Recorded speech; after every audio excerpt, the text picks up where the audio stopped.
Hey everyone, tonight we're going to slip into the foggy, gaslit streets of Victorian England, where sleep was more a dream than a reality. Picture yourself stumbling through London's cobblestone alleys, the air thick with coal smoke, the distant clatter of horse hooves keeping you awake. You're bone tired, but your mind's racing sound familiar. Back then, you probably wouldn't survive a week without some wild apothecary concoction to knock you out.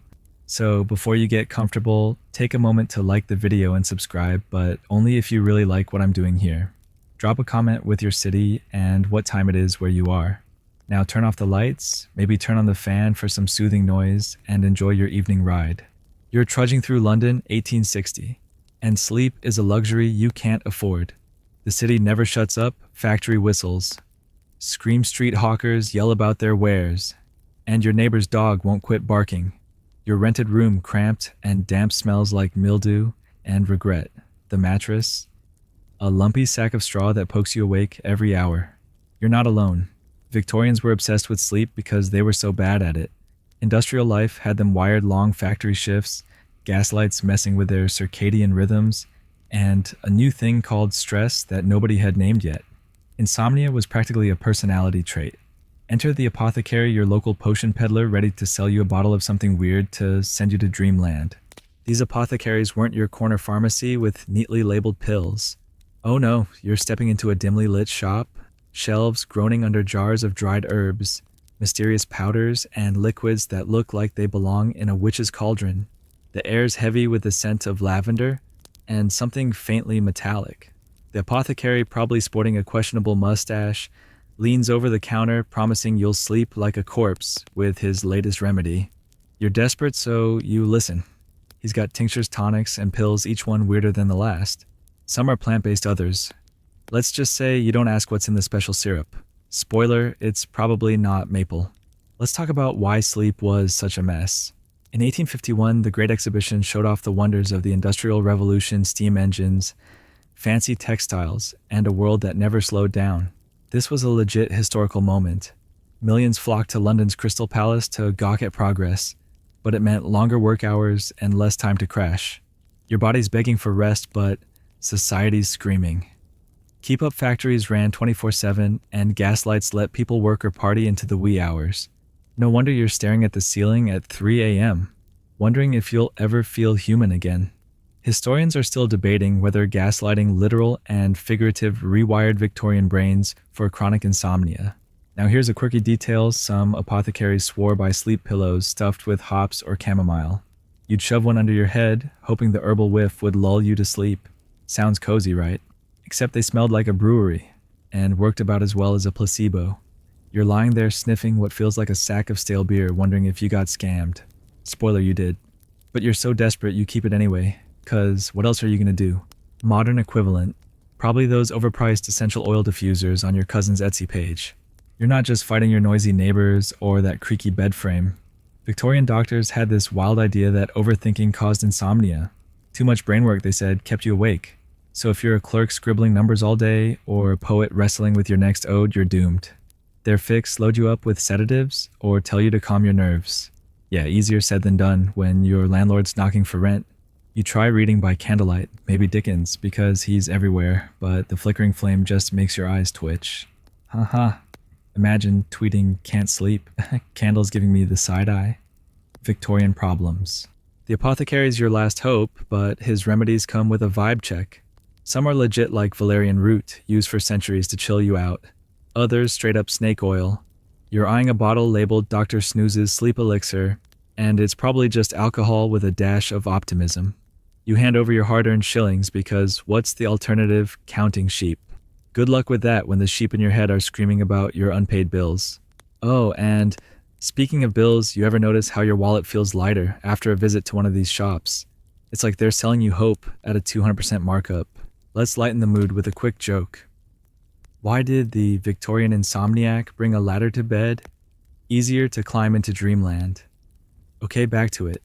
You're clutching your new sleep tonic instructions, scribble on a label that looks like it was written in a hurry. Take 1 teaspoon before bed, it says. You're skeptical but hopeful, because last night you got maybe 2 hours of sleep, and you're starting to hallucinate your wallpaper moving. The tonic tastes like regret and licorice, but you choke it down. Will it work? Maybe. Will it make you see dancing teapots? Also maybe. The apothecary's world was a mix of science and straight-up vibes. They'd read about newfangled chemicals from Europe's top chemists, but they also leaned hard into folklore. You're offered a tea made from skullcap. Yes, that's a real plant, not a pirate's hat, because some old herbalist swore it calmed the mind. Does it? Jury's out. Historians are still debating whether these apothecaries were geniuses or just really good at branding bad ideas. You take a sip and it's like drinking lawn clippings, but you're so tired you'd try anything. Even that weird electric sleep belt you saw in a catalog. Yeah, we'll get to that disaster later. You're not alone in this sleepless haze. Everyone's struggling: factory workers, fancy ladies in corsets, even kids who should be dreaming of sugar plums. The apothecary's shop is buzzing with tired faces, all chasing the same thing: a few hours of peace. You overhear a woman whispering about her nervous condition, and the apothecary nods like he's heard it 1,000 times. He hands her a vial of something murky, and you wonder if it's the same stuff you just bought. Pro tip: it probably is. Same bottle, different label. Classic Victorian hustle. Okay, one more joke for the road. Why did the apothecary start a sleep tonic business? Because he saw a lot of people dreaming of his profits. You're starting to see the pattern here.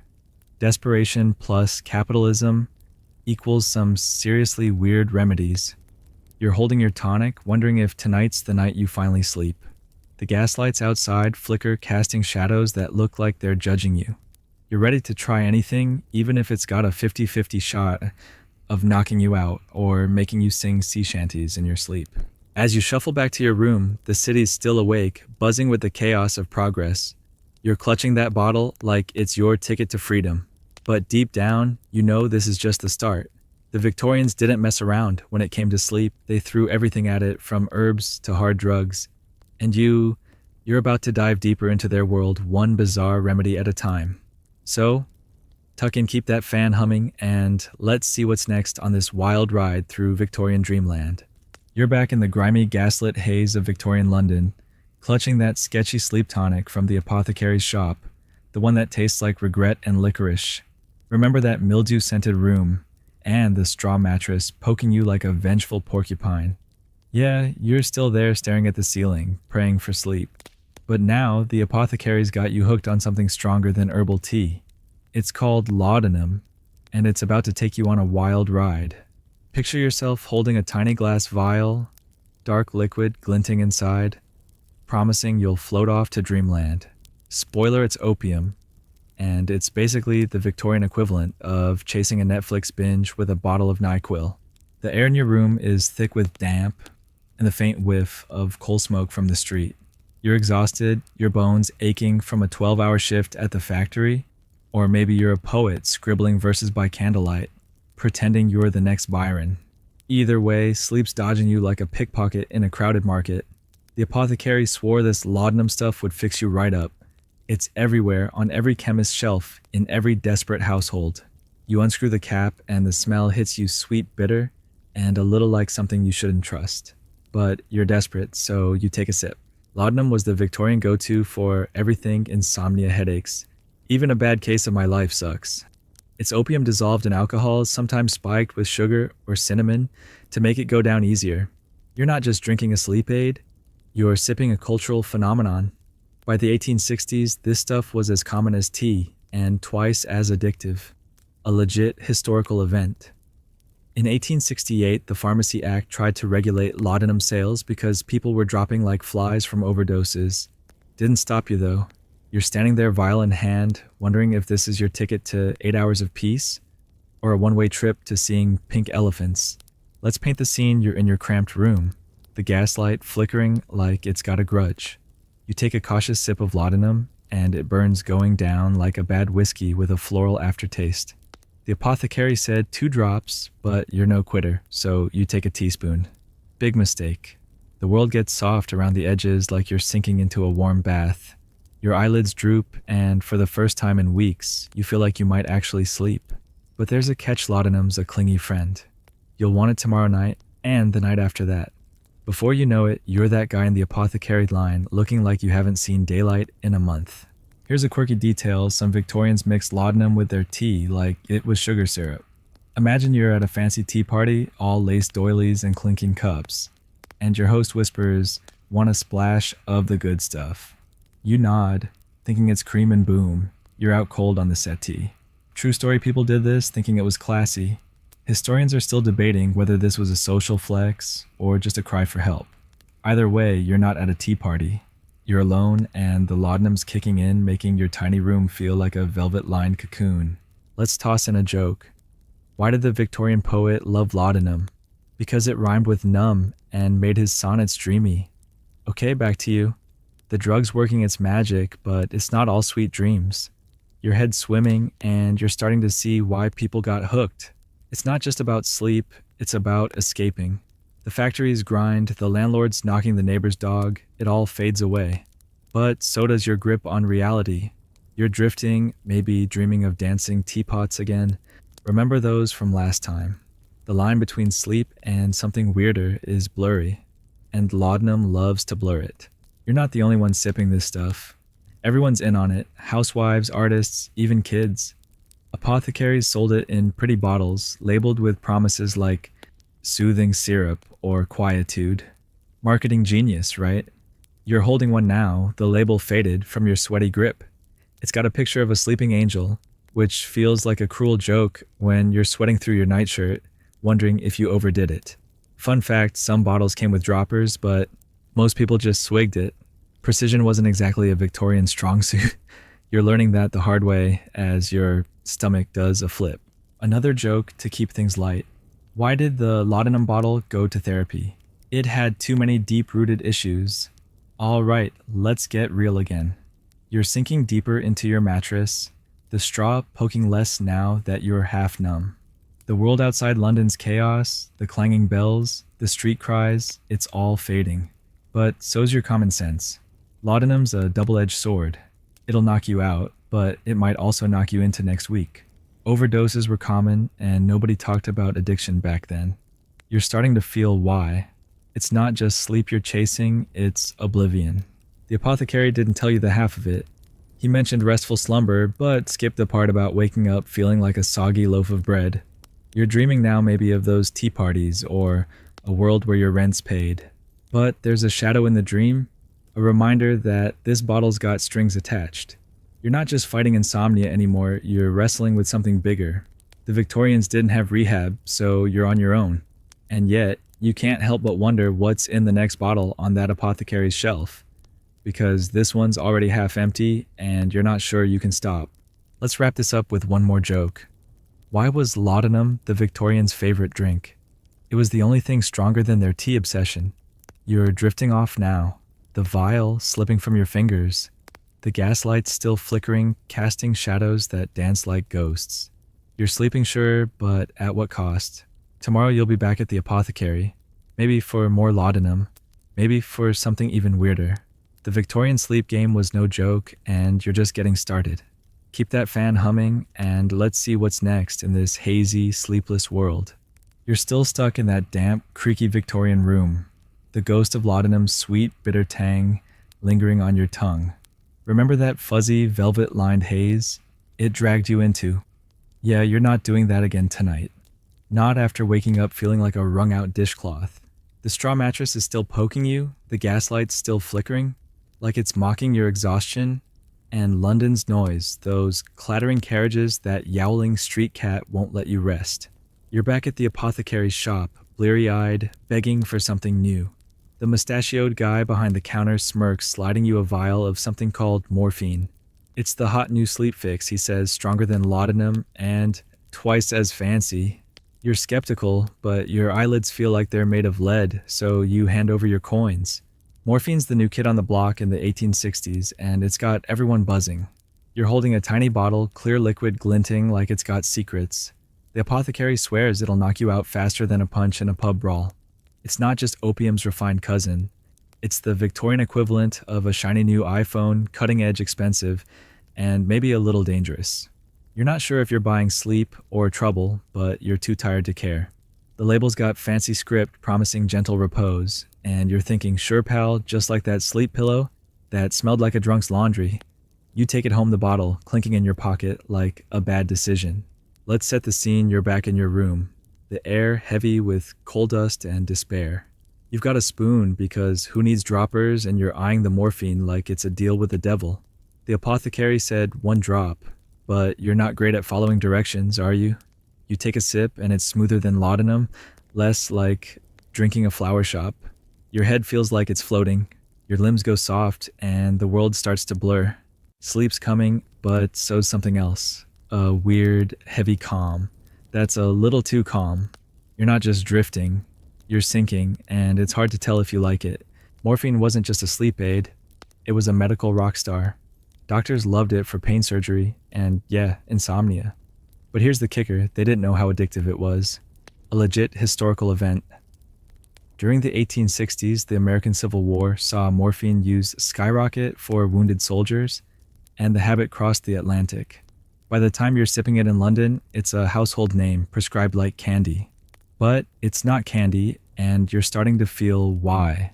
Your dreams are vivid, maybe too vivid, like you're waltzing with a lamppost in a fog-soaked alley. Historians are still debating whether doctors ignored morphine's dangers, or just didn't care too dazzled by its miracle status. Here's a quirky detail, some apothecaries sold morphine in lozenges like they were throat sweets. Picture you popping a sleep candy before bed, thinking it's no big deal. Spoiler, it's a very big deal. You're not just eating a mint, you're munching on pure, unfiltered sedation.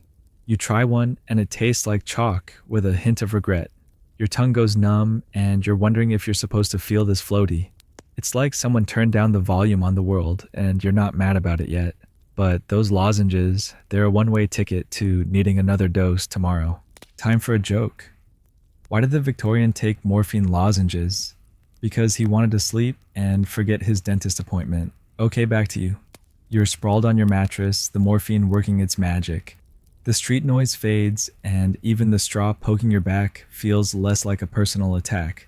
But there's a catch, morphine's a clingier friend than laudanum. You're dreaming of green fields, or maybe just a world where your boss isn't yelling. But when you wake up, you're groggy, your mouth's dry, and you're already thinking about the next dose. The apothecary didn't mention that part, did he?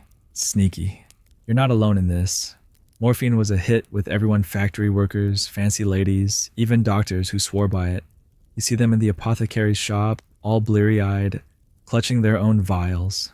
The guy next to you looks like he hasn't slept since the Great Exhibition, and the lady in the corner's muttering about her nerves. The apothecary's making bank, and you're all just pawns in his sleepy chess game. You're starting to wonder if this is less about sleep and more about keeping you hooked. Modern equivalent, probably those sketchy relaxation apps that charge you $9.99 a month for white noise. Another joke to keep it chill. Why was morphine the Victorians' favorite sleep aid? Because it knocked them out faster than a boring sermon.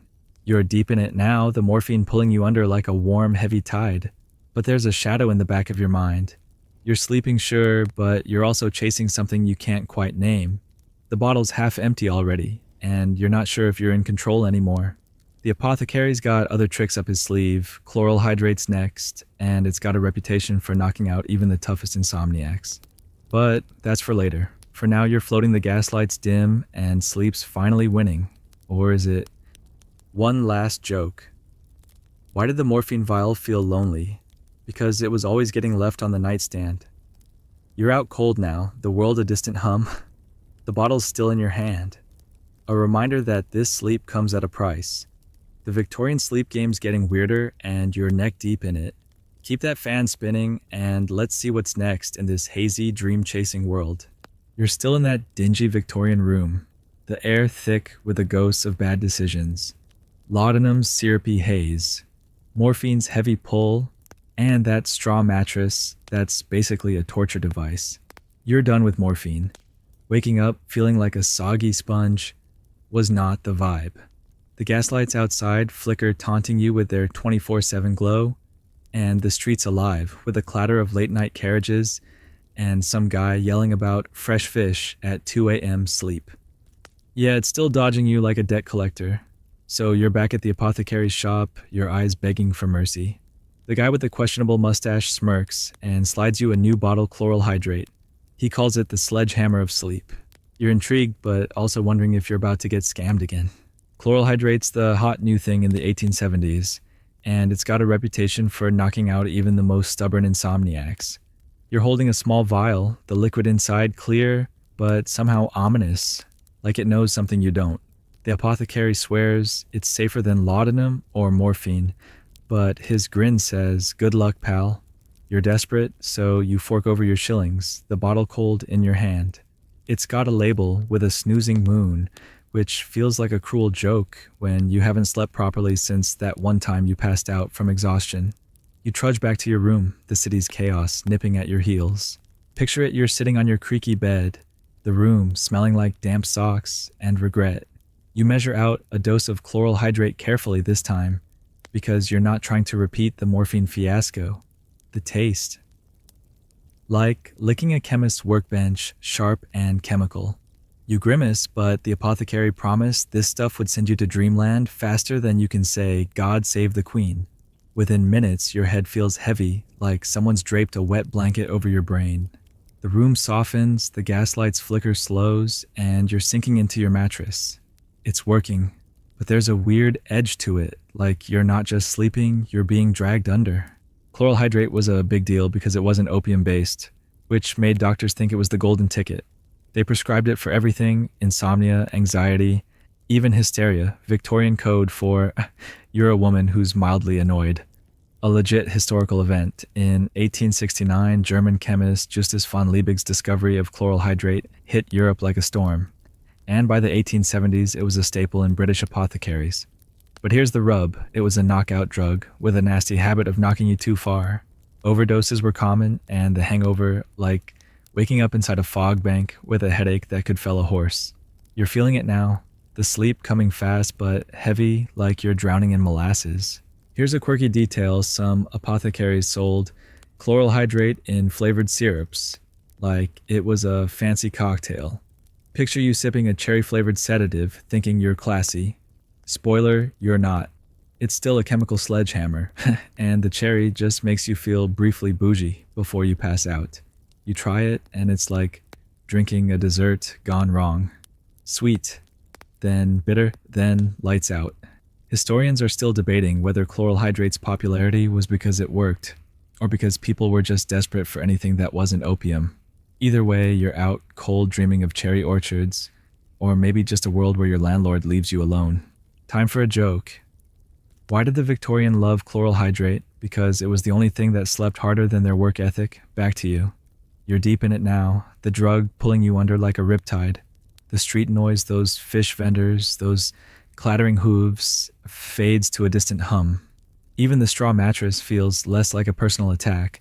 But there's a catch: chloral hydrate's got a dark side. You're sleeping, but it's not restful. It's more like someone hit the pause button on your brain. You're dreaming of weird stuff, maybe a giant moon laughing at you thanks to that bottle's label.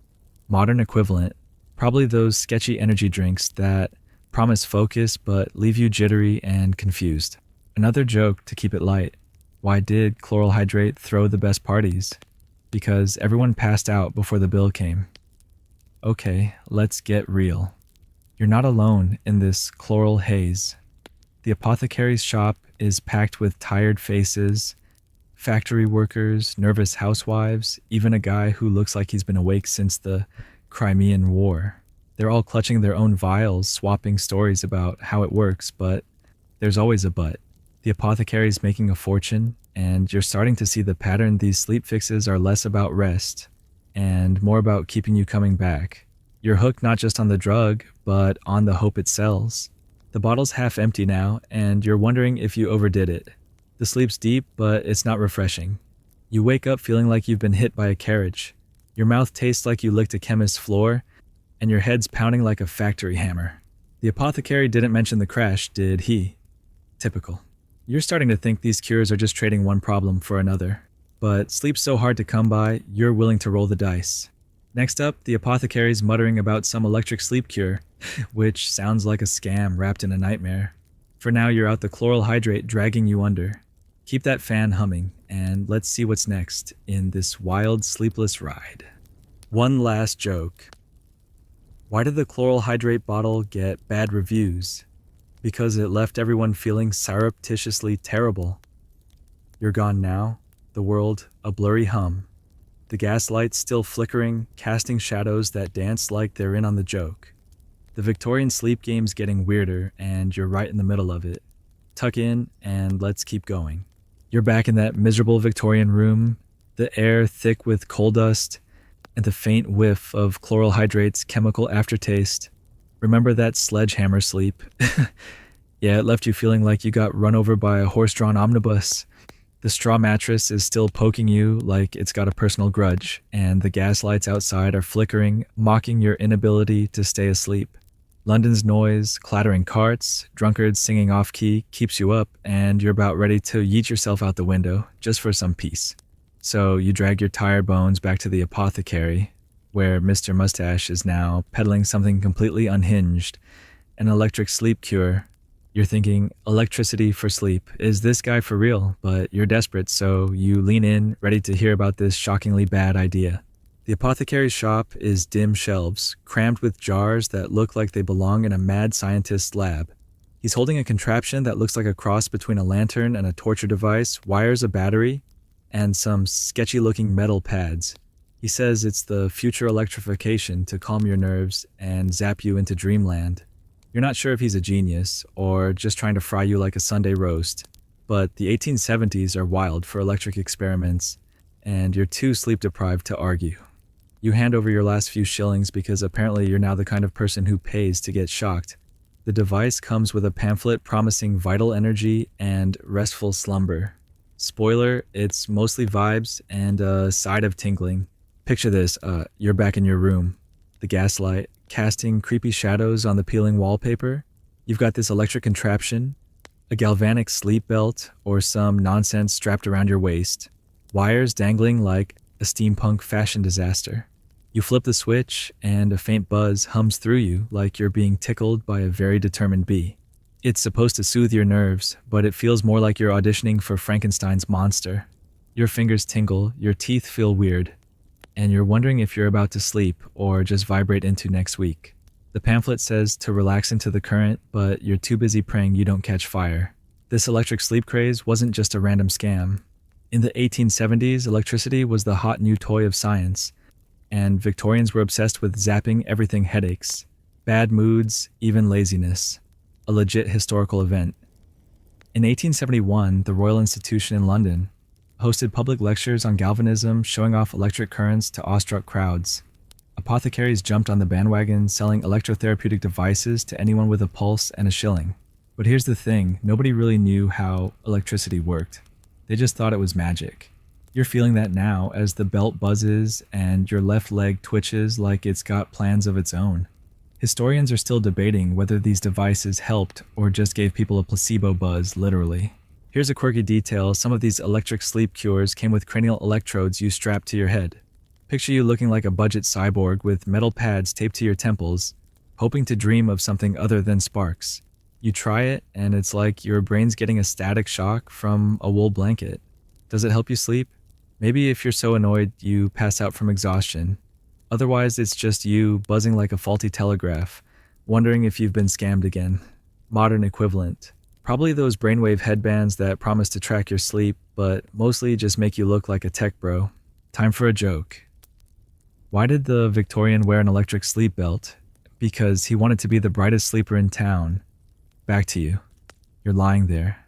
The device humming your body, tingling like you're part of a science fair gone wrong. The street noise fades a bit, but that might just be your brain short-circuiting. You're not sure if you're relaxed or just too weirded out to stay awake. The apothecary swore this would realign your vital energies, but you're pretty sure your energies are just confused. Your dreams, if you get any, are probably of lightning bolts or that one time you touched a doorknob after shuffling across a carpet. Another joke to keep it chill. Why did the electric sleep cure fail at parties? Because it kept shocking the guests. Okay, let's get real. You're not the only one trying this nonsense. The apothecary's shop is buzzing pun intended with people buying these gadgets. There's a guy in a top hat swearing his electric headband cured his insomnia, and a woman who claims her vitality bracelet made her sleep like a baby. You're skeptical because babies don't sleep that great, and neither do you. The apothecary's raking in the cash, and you're starting to see the pattern these cures are more about hope than results. But hope's all you've got when you're this tired. The belt's still buzzing, and you're drifting maybe from sleep, maybe from mild electrocution. The pamphlet warned about overuse, but you're not sure what that means when you're already twitching like a frog in a science lab. You're sleeping sort of, but it's not restful. It's more like your body's given up. The gaslight's still flickering, casting shadows that look like they're laughing at you. The apothecaries got other tricks, herbal nightcaps are next, and they sound less likely to zap you into next Tuesday. For now, you're out the electric hum fading into a weird, tingling dream. Keep that fan spinning, and let's see what's next in this shocking sleep chase. One last joke. Why was the electric sleep belt so unpopular? Because it kept giving people a jolt of reality? You're gone now. The world of fuzzy buzz. The Victorian sleep game's getting wilder, and you're strapped in, literally. Tuck in, and let's keep rolling. You're back in that musty Victorian room, still recovering from the electric sleep belt's buzz that left you feeling like a human telegraph wire. Remember that tingling nightmare? Yeah, you're not signing up for another round of amateur electrocution. The straw mattress is still jabbing you. The gas lights outside are flickering like they're in on some cosmic joke. And London's relentless noise, clanging bells, shouting hawkers, keeps your eyes glued to the ceiling. You're done with apothecary gadgets and chemical sledgehammers. So you shuffle back to that dimly lit shop where the guy with the sketchy mustache is now pushing something that sounds almost normal herbal nightcaps. You're thinking, finally, something that won't make me see dancing lampposts. But this is Victorian England, so don't get your hopes up. The apothecary's shelves are a jungle of jars, dried leaves, roots, and flowers that look like they were scraped off a forest floor. He's got valerian hops chamomile and something called passion flower. That sounds like it belongs in a romance novel, not your teacup. He hands you a cloth sack of loose herbs, swearing it's the gentle embrace of nature. You sniff it, and it smells like a hayfield after a rainstorm. Earthy, slightly funky, but not terrible. You're skeptical because you've been burned before sometimes, literally thanks to that electric belt. But herbs, they feel safe, like something your grandma would brew. You pay up clutching the sack like it's your last shot at sanity. Picture this. You're back in your room, the air heavy with damp, and the faint char of last night's candle. You've got a chipped teapot, some boiling water, and your bag of herbs.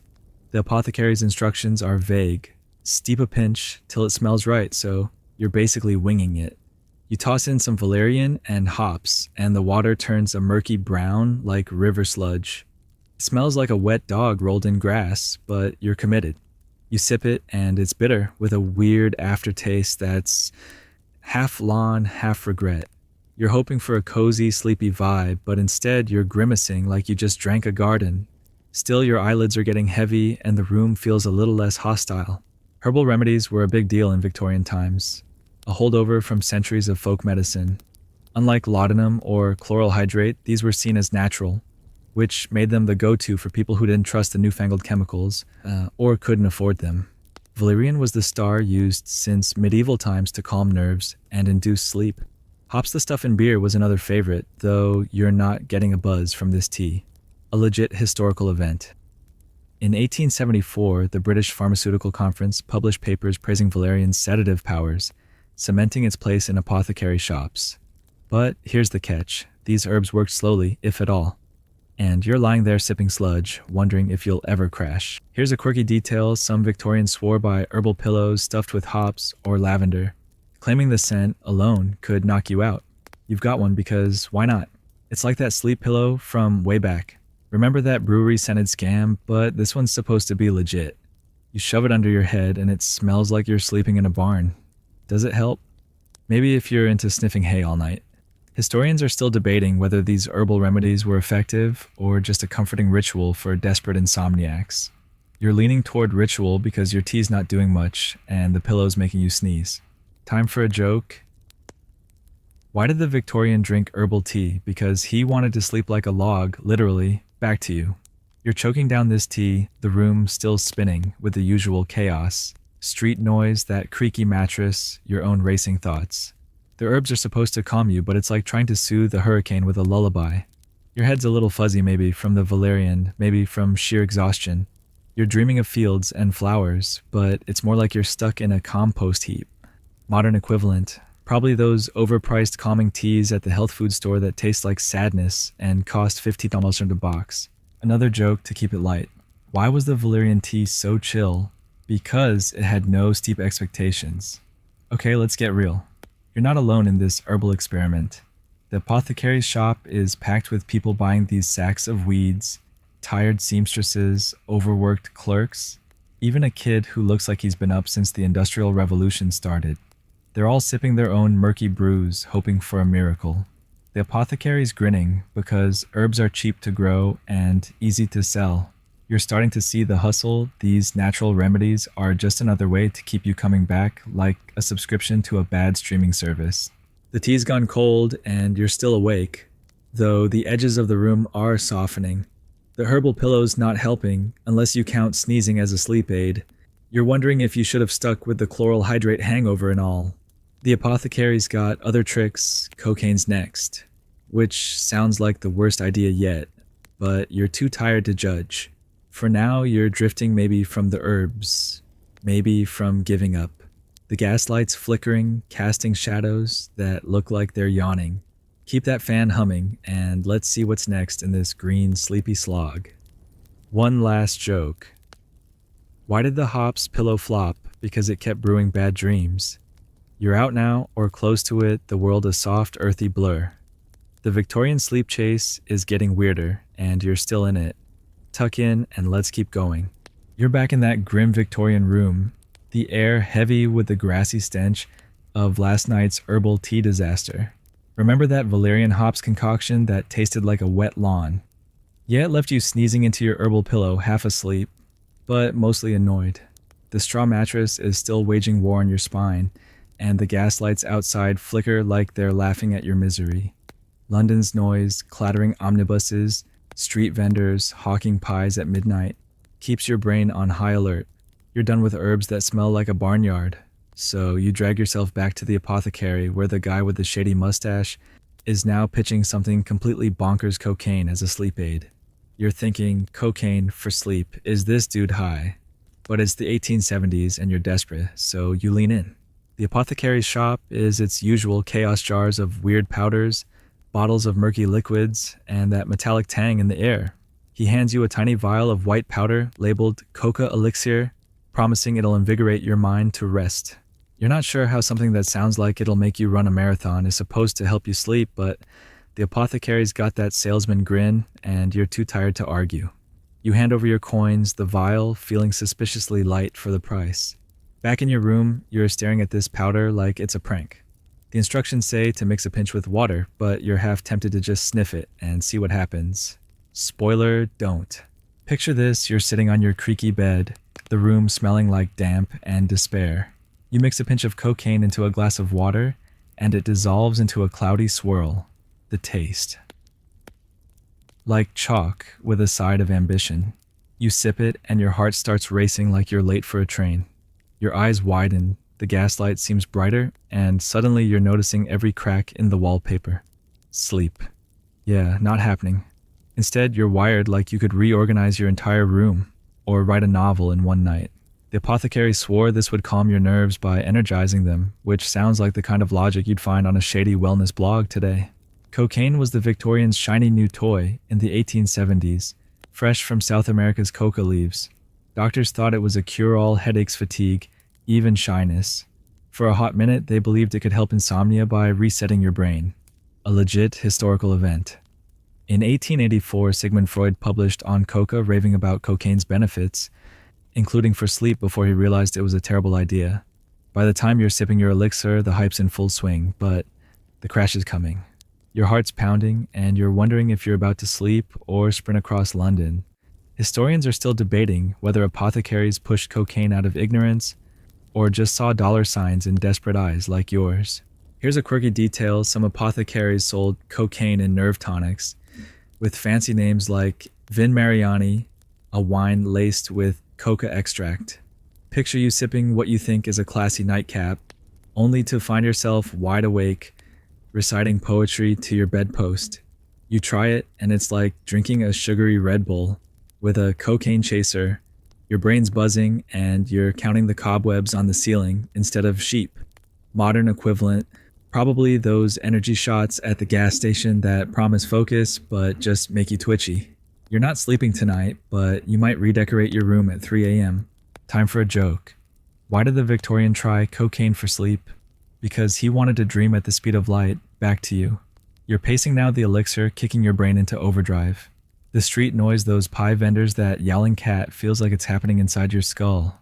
You're not sure if you're energized or just panicking, but sleep's nowhere in sight. The apothecary didn't mention the part where cocaine makes you feel like you could conquer the world, then leaves you crashed out like a broken clock. Your hands are shaky, and you're starting to think this was a worse idea than that electric belt. Another joke to keep it chill. Why was the cocaine elixir so chatty? Because it kept you up all night talking to yourself. Okay, let's get real. You're not alone in this wired mess. The apothecary's shop is buzzing with people buying these nerve tonics, overworked clerks, frazzled housewives, even a guy who looks like he's been awake since the Great Exhibition. They're all chasing the same high thinking it'll lead to sleep. The apothecary's grinning because cocaine's cheap to mix and sells like hotcakes. You're seeing the pattern. These remedies are less about rest and more about keeping you hooked on the promise. The vial's almost empty and you're still awake, your heart racing like you're running from a debt collector. The crash is coming, you can feel it. Your head's heavy, but not in a sleepy way. It's more like your brain's throwing a tantrum. The apothecary's got other tricks, patent medicines are next, and they sound like a circus of bad ideas. For now you're wired, the gaslight's too bright, and sleep's a distant dream. Keep that fan humming, and let's see what's next in this wild, sleepless ride. One last joke. Why did the cocaine tonic fail at bedtime? Because it turned you into a night owl on steroids. You're crashing now, the world a jittery blur. The Victorian sleep game's getting crazier, and you're still in the thick of it. Tuck in, and let's keep rolling. You're back in that gloomy Victorian room, still reeling from the cocaine elixir that had you pacing like a caffeinated squirrel. Remember that nerve tonic that promised sleep but left you counting cobwebs at 3 a.m.? Yeah, you're not falling for another apothecary hype train. The straw mattress is still stabbing you. The gaslights outside flicker like they're trolling you, and London's noise, clanging bells, hawkers yelling about oysters keeps your brain on edge. You're exhausted, your eyes burning like you've been staring at a screen for a week. So you trudge back to the apothecary where Mr. Mustache is now pushing a rainbow of bottles labeled patent medicines. These are the Victorian equivalent of infomercial miracle cures, and you're desperate enough to buy the pitch. The apothecary's shop is a circus of color, bright bottles, with names like Dr. Slumber's soothing syrup and Mrs. Winslow's sleep salve, all promising to send you to dreamland. The shelves are packed with these cure-alls, each one flashier than the last, with labels boasting angel stars or snoozing babies. The apothecary hands you a bottle of something called nighty-night nectar, swearing it's the answer to your prayers. It's a lurid green, like it was bottled from a swamp, and the label's got a picture of a moon winking at you. You're skeptical after cocaine herbs and electric belts. You're basically a professional at getting scammed, but you hand over your shillings anyway.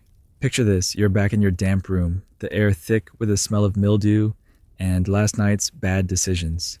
You uncork the nighty-night nectar and it smells like mint alcohol and something suspiciously chemical. You take a swig and it burns going down like a cocktail of regret and peppermint. The apothecary said 1 tablespoon, but you're not measuring, you're too tired for precision. Within minutes, your head feels fuzzy, like you're sinking into a pile of cotton. The room softens, the gaslights flicker, slows, and you're thinking, is this it? Actual sleep. But there's a catch. These patent medicines are often just old tricks in new bottles stuffed with opium alcohol or worse. Patent medicines were the Wild West of Victorian healthcare. They weren't regulated, so apothecaries and shady entrepreneurs could mix whatever they wanted, laudanum, morphine, even arsenic, and call it a cure.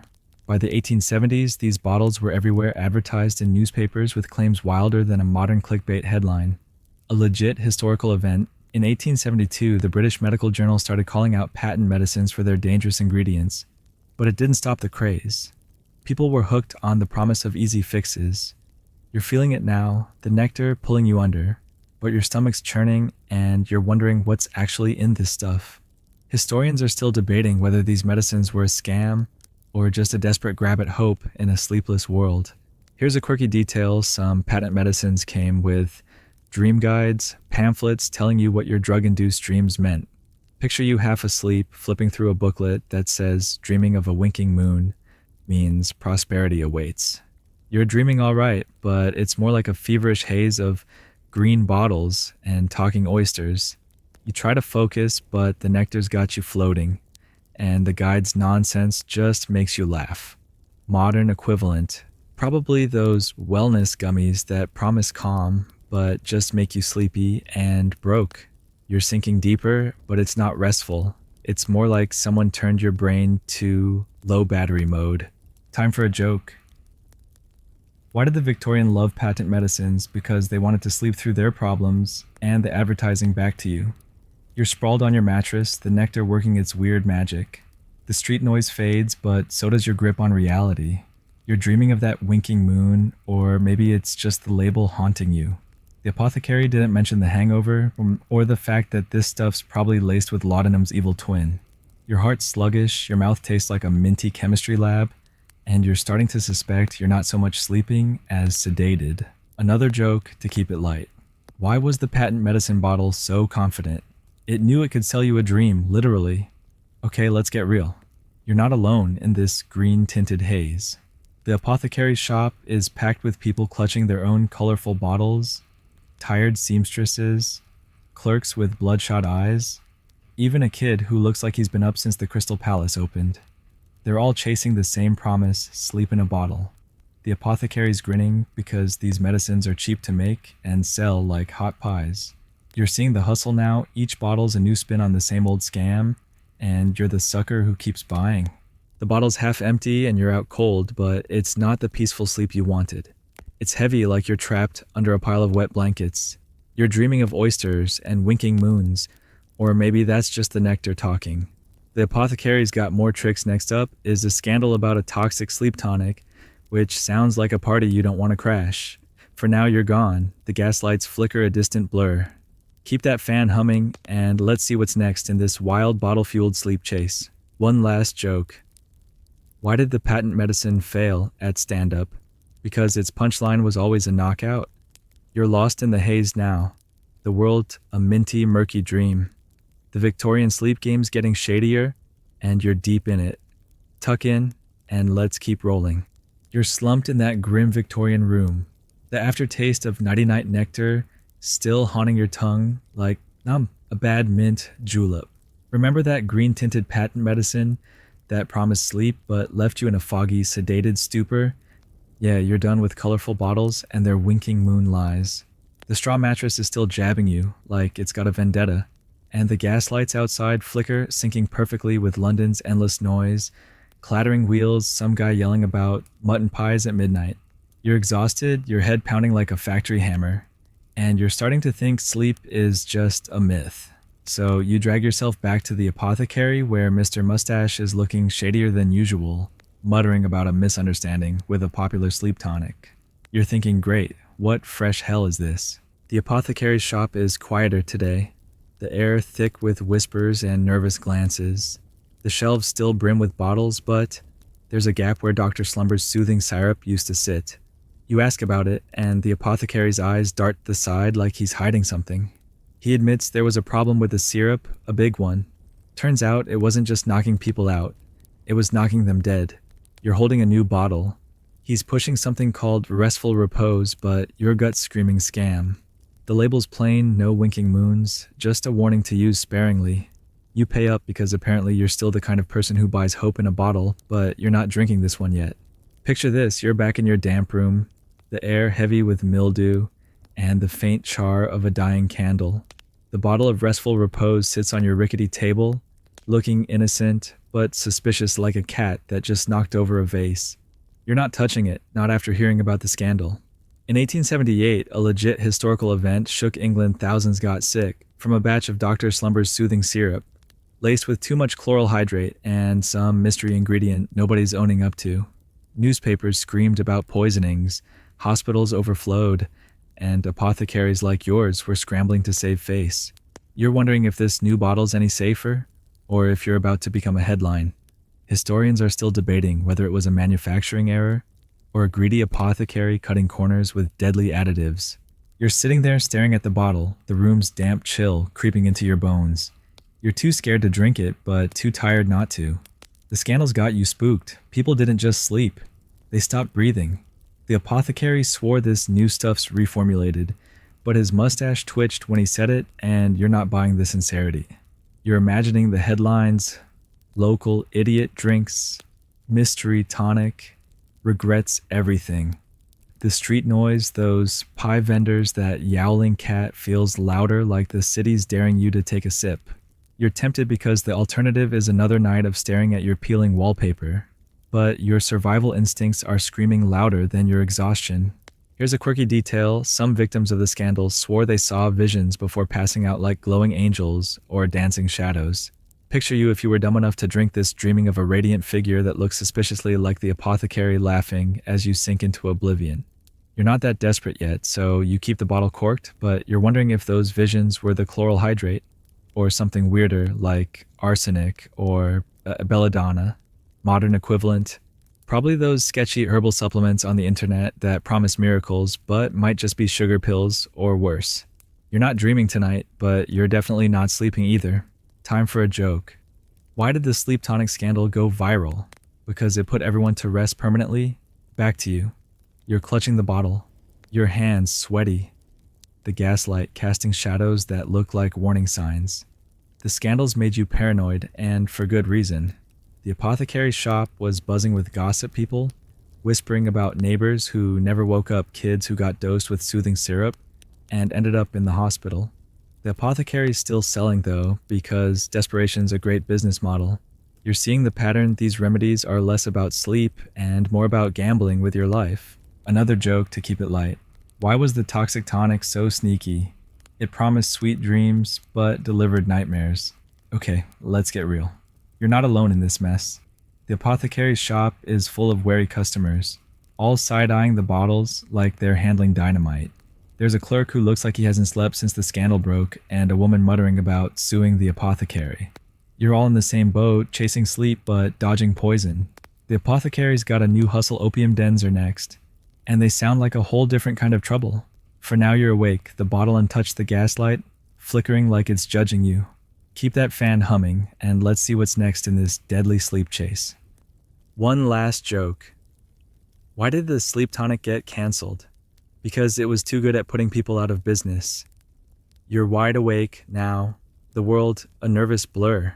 The Victorian sleep game's getting darker, and you're still in it. Tuck in and let's keep rolling. One last joke. Why did the sleep tonic get cancelled? Because it was too good at putting people out of business. You're wide awake now, the world a nervous blur. The Victorian sleep game's getting darker, and you're still in it. Tuck in and let's keep rolling. You're back in that dreary Victorian room, the restful repose bottle still glaring at you from the table untouched. After that toxic tonic scandal, remember those headlines about Dr. Slumber's soothing syrup sending people to the morgue instead of dreamland? Yeah, you're not risking it. The straw mattress is still poking you like it's auditioning for a torture device, and the gas lights outside flicker, syncing with London's endless racket, clattering carts, some guy shouting about cheap gin at midnight. You're so tired you're seeing double, but the apothecary's latest pitch has you spooked. He's not pushing bottles this time. He's whispering about opium dens, shadowy places where sleep comes in a smoky haze. You're thinking Aiden-like with actual opium. Desperate as you are, you're curious, so you follow his directions to a sketchy alley. You're standing outside a nondescript door in a foggy back street, the air thick with coal smoke and the faint sweet scent of something dangerous. The apothecary gave you a nod and a cryptic "ask for the pipe." You knock, and a grizzled man lets you in his eyes, sizing you up like you're a lost lamb. Inside the den is dim lit by flickering lanterns, the air heavy with a sickly sweet fog. People are sprawled on cushions, puffing on long pipes, their faces slack eyes, half closed. It's like a fever dream crossed with a really bad lounge. You're handed a pipe, and the smoke smells like burnt flowers. You take a puff, and the world starts to melt, your exhaustion fading into a warm, heavy blur. Sleep's coming, but it feels like you're sinking into quicksand. Opium dens were a dark corner of Victorian life, especially in London's East End. They weren't just for sleep, they were escapes for the desperate workers, sailors, even high society types, slumming it for a thrill. The smoke promised oblivion, and for insomniacs like you, that's close enough to sleep. A legit historical event. In 1874, London police raided several opium dens in Limehouse, exposing their spread and sparking public panic about moral decay. You're in one now, the smoke curling around you like a lazy snake, and it's working, sort of. Your eyes are heavy, but your mind's drifting to weird places like a dream where the gaslights are singing. Historians are still debating whether these dens were a coping mechanism for a brutal world, or just a fast track to ruin. Here's a quirky detail: some dens offered dream menus, where you could pick your pipe based on the kind of sleep you wanted, deep light or visionary. Picture you choosing deep slumber, like it's a cocktail order, only to end up dreaming of talking pigeons, or your landlord as a giant teapot. Yep, those teapots are back. You're puffing away and the smoke's sweet, almost cloying, but it's pulling you under. Modern equivalent, maybe those shady relaxation lounges that sell you overpriced CBD vapes with promises of chill. You're sinking deeper, the den's murmurs fading, but it's not restful. It's like your brain's been unplugged. Time for a joke. Why did the Victorian visit the opium den? Because he wanted to sleep through his rent due date. Back to you. You're sprawled on a cushion, the pipe still in hand. The smoke wrapping you in a hazy cocoon. The street noise, those gin vendors, that yowling cat is gone, replaced by a dull hum in your head. But this isn't sleep. It's escape, and it's got claws. Your dreams are vivid, maybe too vivid, like you're starring in a gothic novel written by a lunatic. The apothecary didn't mention the part where you wake up craving more smoke, your hands shaky, your mouth dry as a desert. Another joke to keep it light. Why was the opium den so dreamy? Because it was the only place where bills didn't follow you. Okay, let's get real. You're not alone in this smoky haze. The den's packed with others, tired dock workers, a woman in a tattered shawl, even a guy in a fancy waistcoat who looks wildly out of place. They're all chasing the same thing, a break from the grind. The guy running the den's making bank, and you're starting to see the pattern. Every cure you've tried, from laudanum to this, is just a new way to keep you hooked. You're sleeping, but at what cost? The pipe's gone cold, and you're out, or close to it. The world a blurry swirl of smoke and shadows. You're dreaming of teapots and pigeons, or maybe just nothing at all, which feels like a win. The apothecary's got more tricks, hypnotism's next. And it sounds like a circus act gone wrong. For now you're lost in the haze, the gaslights flicker a distant memory. Keep that fan humming, and let's see what's next in this dark, smoky sleep chase. One last joke. Why did the opium pipe get bad reviews? Because it left everyone in a fog, literally. You're gone now, the world, a sweet, heavy blur. The Victorian sleep game's getting murkier, and you're deep in it. Tuck in, and let's keep rolling. You're back in that grim Victorian room, the sickly sweet haze of the opium den, still clinging to your clothes like a bad memory. Remember that smoky quicksand that pulled you under, leaving you dreaming of teapots and talking pigeons? Yeah, you're not going back to that den. Not after waking up feeling like you'd been chewed up by London's fog. The straw mattress is still waging war on your back. The gaslights outside flicker like they're gossiping about you. And the city's noise, clattering carriages, some guy yelling about cheap coal, keeps your brain on edge. You're so tired you're practically vibrating.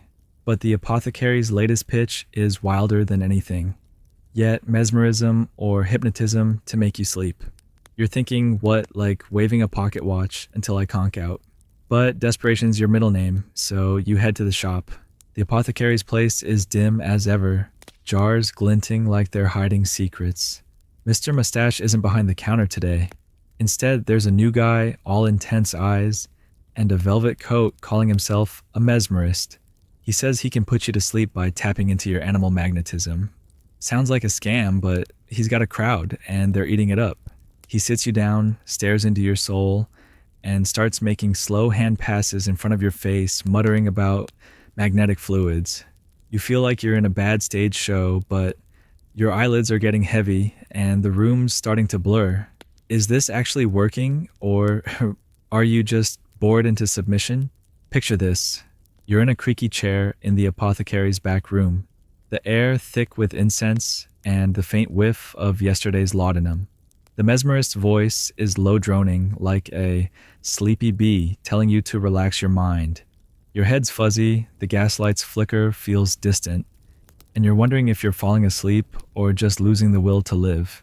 The guy's hands move like he's conducting an invisible orchestra, and you're fighting the urge to laugh. But something's happening, your shoulders loosen, and the street noise, those coal vendors, that yowling cat fades to a hum. You're not sure if it's magic or just exhaustion finally winning. Mesmerism was the Victorian equivalent of a viral TikTok trend blending science and mysticism into a heady mix. It started with Franz Mesmer in the 18th century, but by the 1840s it was a full-blown craze in England, with mesmeric sleep pitched as a cure for everything from insomnia to bad vibes. A legit historical event. In 1843, James Braid, the founder of modern hypnotism, published Neuropenology, arguing that mesmerism could induce a trance-like state for sleep or surgery. You're in that trance now, or close to it, your mind drifting like a boat on a foggy lake. Historians are still debating whether mesmerism was a legit sleep aid or just a parlor trick for gullible insomniacs like you. Here's a quirky detail: some mesmerists use magnetic wands to direct the sleep vibes. Picture you sitting there while this guy waves a stick that looks like it was stolen from a wizard's prop closet.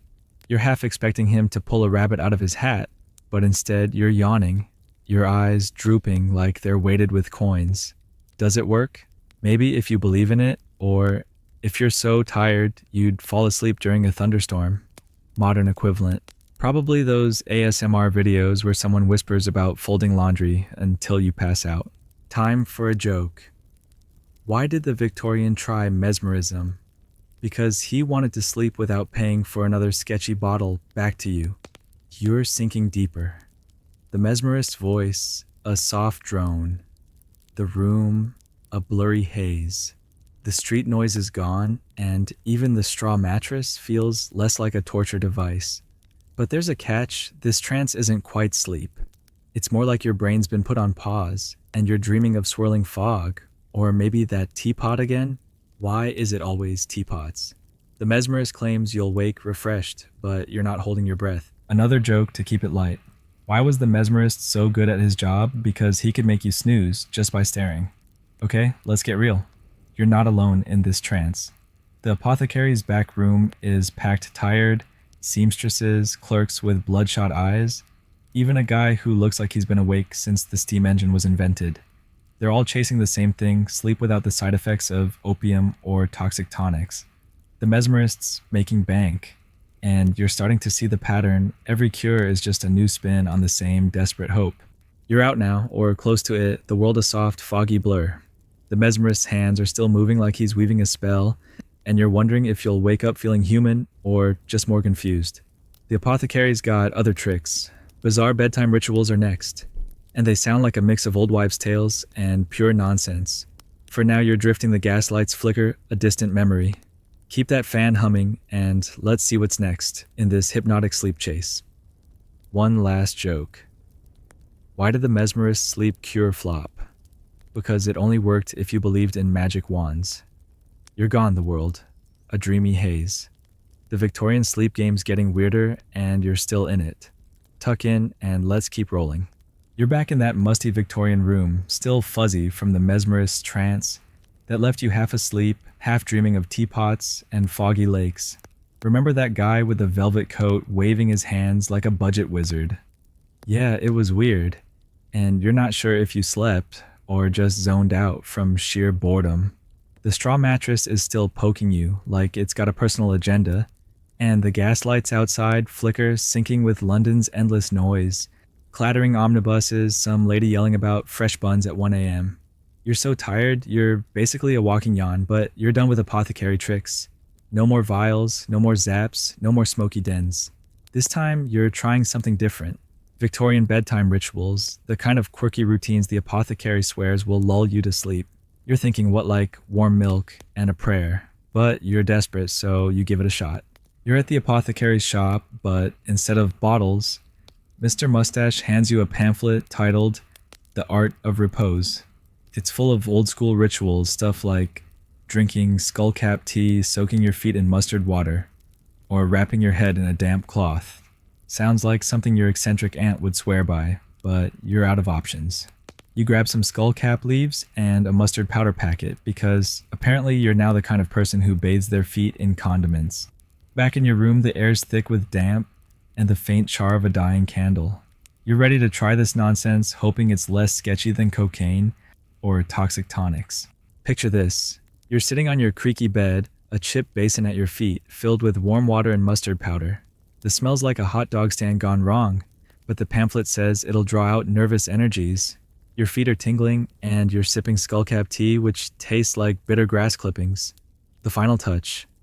A damp cloth wrapped around your forehead, making you look like you're auditioning for a low-budget hospital drama.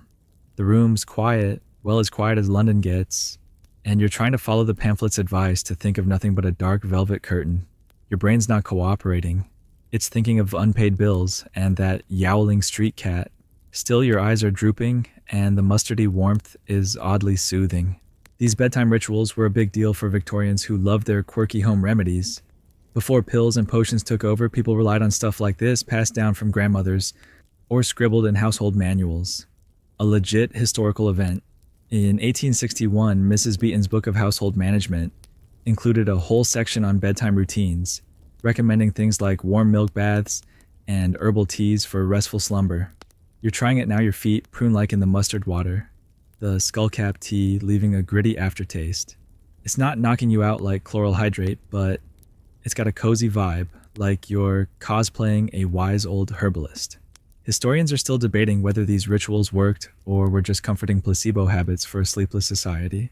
Here's a quirky detail some Victorians swore by: moonlight baths, where you'd sit by an open window under a full moon to absorb lunar calm. Picture you dragging your basin to the window, mustard water sloshing, trying to soak up moon vibes like a budget werewolf. The moon's out tonight, and you give it a try, feeling ridiculous but oddly serene. Does it help? Maybe if you're into staring at the sky until you pass out from exhaustion. Modern equivalent, probably those Instagram wellness routines where you're supposed to meditate with a $50 crystal. You're yawning now, but it's hard to tell if it's the moonlight, the mustard, or just your body giving up. Time for a joke. Why did the Victorian try a mustard bath? Because he wanted to sleep with a little spice. Back to you. You're wrapped in your damp cloth feet, still in the basin, sipping the last of that awful tea. The street noise, those bun vendors, that cat fades a bit, maybe because you're too tired to care. Your dreams, if you get any, are probably of mustard fields or velvet curtains, which is better than teapots at least. The pamphlet's got more tips rubbing lavender oil on your wrists, chanting sleep sleep like a mantra, but you're sticking with the basics for now. You're drifting the room, a soft blur, and it feels almost peaceful. Another joke to keep it light. Why was the skullcap tea so grumpy? Because it was brewed with decaf. Okay, let's get real. You're not alone in this weird ritual. The apothecary's shop was full of people buying mustard powder and obscure herbs, tired seamstresses, clerks with dark circles, even a kid who looked like he'd been up since the steam engine was invented. They're all trying their own versions of this nonsense, hoping for a miracle. The apothecary's making bank off these old-school remedies, and you're seeing the pattern. Every cure is just another way to sell hope to the sleepless. You're out now, or close to it. The mustard water cold, the cloth slipping off your head. The moonlight streaming in, and you're wondering if you'll wake up refreshed or just smelling like a sandwich. The apothecary's got more tricks. Alcohol's next, which sounds like a terrible idea after everything else. For now you're drifting, the gaslights flicker, a distant hum. Keep that fan humming, and let's see what's next in this quirky sleep chase. One last joke. Why did the moonlight bath flop? Because it only worked if you howled at the moon. You're gone, the world a mustardy blur. The Victorian sleep game's getting stranger, and you're still in it. Tuck in, and let's keep mechanized infantry keep rolling. You're back in that damp, miserable Victorian room, the faint whiff of mustard water still lingering from your bizarre bedtime ritual. Remember that skullcap tea and moonlight bath nonsense. Yeah, it left you half asleep, smelling like a deli, and questioning your life choices. The straw mattress is still jabbing you like it's got a personal vendetta, and the gas lights outside flicker perfectly in sync, with London's relentless noise, clattering carts, some guy yelling about cheap ale at 2 a.m. You're so tired you're practically hallucinating, but you're done with weird herbs and damp cloths. You stumble back to the apothecary where Mr. Mustache is now pushing something that sounds deceptively simple alcohol. Not just a nightcap, but a full on prescription to drink yourself to sleep. You're thinking booze for sleep. Finally, something I understand. But this is Victorian England, so it's never that straightforward. The apothecary's shop is its usual chaos jars of powders, bottles of murky liquids that metallic tang in the air. He hands you a bottle of cordial calm, a fancy name for what's basically brandy, with a side of promises. The label's got a snoozing cherub, which feels like a cruel joke when you're running on fumes. He swears a glass before bed will settle the nerves and send you to dreamland. You're skeptical after cocaine electric belts and toxic tonics. You're basically a scam detector, but alcohol sounds familiar, almost comforting. You pay up the bottle heavy in your hand and head back to your room, ready to give this a whirl. Picture this, you're sitting on your creaky bed, the room thick with the smell of damp and last night's mustard disaster. You pour a glass of cordial calm, and it smells like a pub after closing warm boozy, with a hint of something sweet, maybe cloves. You take a sip, and it burns going down like a hug from a very aggressive friend. The apothecary said 1 small glass, but you're not measuring, you're too tired for math.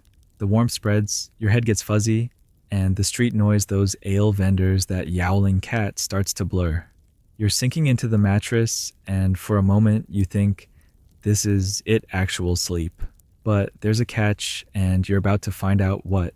Alcohol was a go-to for Victorians prescribed for everything from insomnia to melancholy. Doctors and apothecaries loved brandy gin and even wine as sleep aids, claiming they calmed the mind. A legit historical event. In 1865, The Lancet published articles endorsing small doses of alcohol for nervous exhaustion, arguing it could induce sleep without the risks of opium. Spoiler, they were wrong.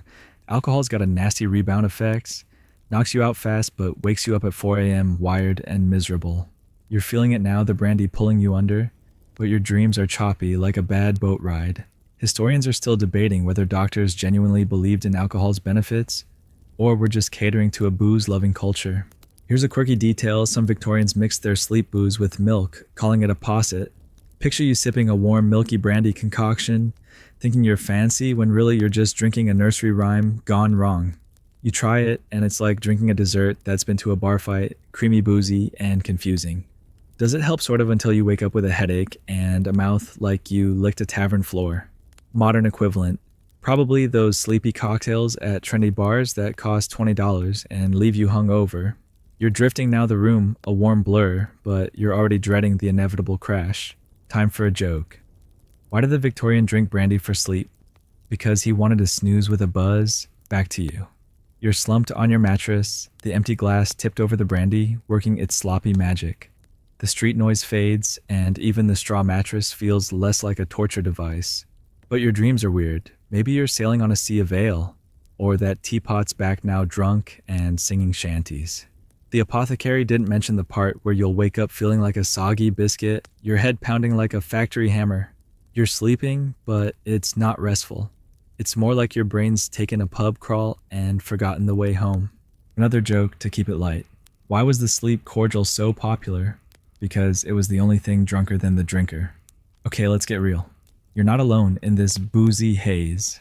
The apothecary's shop is packed with people buying cordials, tired dock workers, frazzled housewives, even a guy who looks like he's been awake since the Great Exhibition.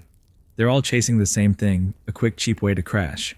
The apothecary's grinning because booze is easy to sell and easier to mark up. You're seeing the pattern, every cure is just a new way to keep you coming back, like a bar tab you can't escape. The glass is empty and you're out or close to it, the world a warm, woozy blur. You're dreaming of taverns or teapots, or maybe just nothing, which feels like a win. The apothecary's got more tricks, quack doctors are next, and they sound like a circus of bad ideas. For now you're gone, the gaslights flicker a distant hum. Keep that fan humming, and let's see what's next in this boozy sleep chase. One last joke. Why did the brandy bottle get bad reviews? Because it promised sleep but delivered a hangover. You're lost in the haze now, the world a blurry buzz. The Victorian sleep game's getting sloppier, and you're deep in it. Tuck in, and let's keep rolling. You're back in that damp, miserable Victorian room, the brandy-soaked haze of cordial calm, still lingering like a bad pub crawl. Remember that milky posset that knocked you out but left you waking up at 4 a.m., head pounding like a factory hammer? Yeah, you're done with boozy sleep aids that feel like a betrayal by breakfast. The straw mattress is still jabbing you like it's got a score to settle, and the gas lights outside flicker perfectly in tune with London's endless racket-clattering carts. Some guy yelling about boot polish at midnight. You're so tired you're practically seeing teapots dancing on the ceiling again. Why is it always teapots? You trudge back to the apothecary, hoping for something that won't leave you hungover or hallucinating. But Mr. Mustache is out, and in his place is a new guy. A quack doctor with a grin like a used carriage salesman, promising sleep cures that sound too good to be true. The apothecary's shop is dim shelves, packed with the usual jars of weirdness, but this quack's got a flair for drama. He's dressed like he's auditioning for a Dickens novel top hat, velvet waistcoat, and a cane he doesn't need. He's peddling Dr. Zephyr's sleep salts, a powder he claims will gently guide you to the arms of Morpheus. You're thinking, Morpheus? I just want to sleep, not join a Greek myth. The powder's in a fancy tin with a starry label, and he swears it's scientifically formulated. You've been burned before cocaine, toxic tonics, electric belts. So you're skeptical, but your eyes are burning, and you hand over your shillings. Desperation's a great motivator. Picture this. You're back in your room, the air heavy with damp, and the faint whiff of last night's brandy. You mix the sleep salts into a glass of water, per the quack's instructions, and it fizzes like a science experiment gone wrong. The taste, like chalk with a hint of regret, not unlike that cocaine elixir you swore you'd never touch again. You choke it down and your stomach gurgles, but soon your head feels light, like you're floating on a cloud made of bad decisions. The street noise, those boot polish vendors, that yowling cat starts to fade, and the mattress feels less like a torture device. You're drifting, but there's a nagging feeling this quack's just another hustler in a fancier coat. Quack doctors were a plague in Victorian England, preying on the tired and desperate, with promises of miracle cures. They weren't real doctors, just smooth talkers with a knack for selling snake oil. A legit historical event.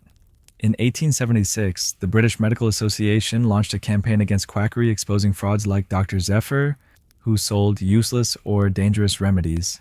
These guys thrived because regulation was a joke, and people like you were too exhausted to care. You're feeling it now, the salt's pulling you under, but your heart's racing and you're wondering what's in this stuff. Probably just repackaged laudanum, or worse. Historians are still debating whether quacks believe their own hype, or were just cashing in on a sleepless society. Here's a quirky detail: some quacks gave out sleep talismans with their remedies. Little charms you were supposed to clutch while you slept. Picture you holding a cheap metal star that's supposed to channel restful energies. It's probably just tin, but you're gripping it like it's your last hope. Your fingers sweaty as the salts kick in. Does it help? Maybe if you believe in magic stars more than you believe in your own common sense. Modern equivalent, those overpriced healing crystals. Influencers swear by on social media. You're drifting now, the talisman digging into your palm, dreaming of starry skies, or maybe just that teapot again. Time for a joke. Why did the quack doctor sell sleep salts? Because he wanted to make a fortune while you snored back to you. You're sinking into the mattress, the salts working their fuzzy magic. The street noise fades, and even the gas lights flicker feels softer. But this isn't proper sleep. It's more like your brain's been tricked into shutting up. Your dreams are weird, maybe of starry talismans or a grinning quack laughing at your empty wallet. The apothecary didn't mention the crash, but you're already bracing for it. Probably another headache, and a mouth like you licked a chalkboard. Another joke to keep it light. Why was the quack's remedy so starry? Because it promised the moon, but delivered a headache. Okay, let's get real. You're not alone in this scam. The apothecary's shop is packed with tired souls, factory workers, seamstresses, even a kid who looks like he's been awake since the Crystal Palace opened. They're all clutching their own tins of sleep salts or other quack cures, hoping for a miracle. The quack's making bank, and you're seeing the pattern. Every cure is just a shiny new wrapper on the same old desperation. You're sleeping, but it's a hollow victory. The tin's half empty, and you're out or close to it, the world a blurry haze of stars and shadows. You're dreaming of quacks and talismans, or maybe just nothing which feels like progress. The apothecaries got more tricks bromides are next, and they sound like another gamble. For now you're gone, the gaslights flicker a distant hum. Keep that fan humming, and let's see what's next in this shady sleep chase. One last joke. Why did the quacks sleep cure flop? Because it was all hype and no snooze. You're lost in the haze now, the world a chalky blur. The Victorian sleep game's getting sneakier, and you're deep in it. Tuck in, and let's keep rolling. You're back in that grim Victorian room, still woozy from the quack doctor's sleep salts that left you dreaming of starry talismans and waking up with a chalky aftertaste. Remember that tin of promises that was probably just repackaged laudanum? Yeah, you're done with smooth-talking frauds and their shiny scams. The straw mattress is still poking you like it's got a grudge, and the gas lights outside flicker perfectly in tune with London's endless noise. Clattering wheels, some guy yelling about fresh eels at midnight. You're so tired, you're practically a zombie, but you're not giving up. You drag yourself back to the apothecary where Mr. Mustache is back, pushing a new remedy potassium bromide. He swears it's the gentleman's sedative, calm and scientific. You're thinking, sure pal, like, I haven't heard that before. But your eyes are burning, so you grab the bottle and hope for the best. The apothecary's shop is its usual mess jars of weird powders, bottles of murky liquids that metallic tang in the air. The bromide comes in a plain glass vial, no starry labels or winking moons, just a clinical KBR scratched on the side. It looks legit, like something a real doctor might prescribe, which makes you suspicious after everything you've been through. The apothecary says to mix a pinch with the water before bed, promising it'll soothe your overwrought nerves. You pay up the vial cold in your hand and shuffle back to your room wondering if this is another scam or an actual ticket to dreamland. Picture this, you're sitting on your creaky bed, the room heavy with damp, and the faint whiff of yesterday's mustard bath. You mix the bromide powder into a glass of water, and it dissolves into a cloudy swirl that tastes like salty regret. You choke it down, grimacing as it coats your tongue like a bad oyster. The apothecary said a small pinch, but you're not great at measuring, especially when you're this tired. Within minutes, your head feels heavy, like someone stuffed it with wet wool. The street noise, those eel vendors, that yowling cat starts to fade, and the mattress feels less like a torture device. You're sinking, but there's a weird edge to it, like your body's slowing down, while your brain's still muttering about unpaid bills. Potassium bromide was a big deal in the 1870s, hailed as a safer alternative to opium or alcohol. Doctors loved it for calming nervous conditions and inducing sleep, especially for people who couldn't stop their brains from racing. A legit historical event. In 1857, Sir Charles Locock presented bromide as a treatment for epilepsy at a medical conference, and by the 1870s, it was a go-to for insomnia too. But it wasn't perfect too much. Could make you sluggish, confused, or worse. You're feeling it now, the bromide pulling you under like a slow tide, but your stomach's queasy and you're wondering if you overdid it. Historians are still debating whether bromide was a medical breakthrough or just another overhyped drug with a dark side. Here's a quirky detail: some Victorians took bromide in sleep lozenges like they were popping candy. Picture you sucking on a salty lozenge that's supposed to knock you out, but mostly makes you feel like you're eating a chemistry lab. You try one, and it's like licking a rock with a side of despair. Does it help? Maybe if you're so grossed out, you forget to stay awake. Modern equivalent. Probably those melatonin gummies that promise sleep, but just make you burp blueberry flavor all night. You're drifting now, the lozenge dissolving your dreams, hazy with images of salty seas. Or maybe that teapot again, seriously, why teapots? Time for a joke. Why did the Victorian love bromide? Because it was the only thing saltier than their tears. Back to you. You're slumped on your mattress, the bromide working its sluggish magic. The street noise fades, and even the gaslights flicker feels softer. But this isn't proper sleep, it's more like your brain's been put on mute.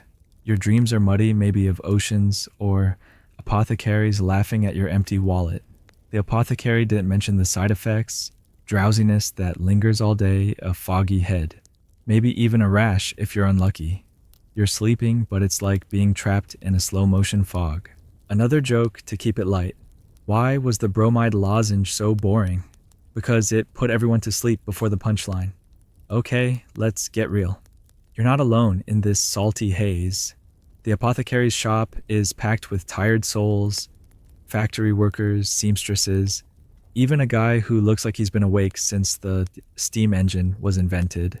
They're all clutching their own vials of bromide, hoping for a miracle. The apothecary's making bank, and you're seeing the pattern. Every cure is just a new way to sell hope to the sleepless, with a side of weird side effects. The vial's half empty, and you're outer close to it, the world a blurry, salty haze. You're dreaming of slow waves, or maybe just nothing, which feels like a small win. The apothecary's got more tricks, something about sleep, and social class is next, and it sounds like a whole new layer of nonsense. For now you're gone, the gaslights flicker a distant hum. Keep that fan humming, and let's see what's next in this sluggish sleep chase. One last joke. Why did the bromide fail at stand-up? Because it was too busy putting the audience to sleep. You're lost in the haze now. The world a foggy blur. The Victorian sleep game's getting heavier, and you're deep in it. Tuck in, and let's keep rolling.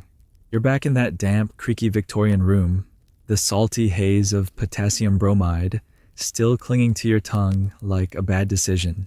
Remember those sleep lozenges that tasted like a chemistry lab and left you sluggish all day? Yeah, you're done with that foggy nonsense. The straw mattress is still poking you, like it's got a personal grudge, and the gaslights outside flicker perfectly in sync with London's endless noise, clattering carts, some guy yelling about cheap candles at midnight. You're so tired you're practically seeing double, but you're starting to notice something. Not everyone's chasing sleep the same way. The fancy folks in their townhouses aren't sipping your budget bromide or mustard water. They've got their own remedies, and you're wondering if money buys better dreams. You head back to the apothecary, hoping to figure out why sleep seems to come with a class divide. The apothecary's shop is its usual chaos jars of powders, bottles of murky liquids, that metallic tang in the air. Mr. Mustache is back, but he's got 2 counters now. One for the likes of you, with cheap tonics and herbs, and another for the posh crowd with fancy vials and velvet-lined boxes. He hands you a plain bottle of Workers' Rest, some herbal mix that smells like your last bad idea, but the guy in the top hat next to you gets a gilded bottle of Gentleman's Repose. You're thinking, what's the difference? We're all just trying to sleep. But the apothecary's grin says it all. Money talks even in dreamland. You grab your bottle because it's what you can afford, and shuffle back to your room, wondering what the rich are getting that you're not. Picture this, you're sitting on your lumpy bed, the room heavy with damp, and the faint whiff of yesterday's bromide. You uncork the Workers' Rest, and it smells like chamomile and desperation.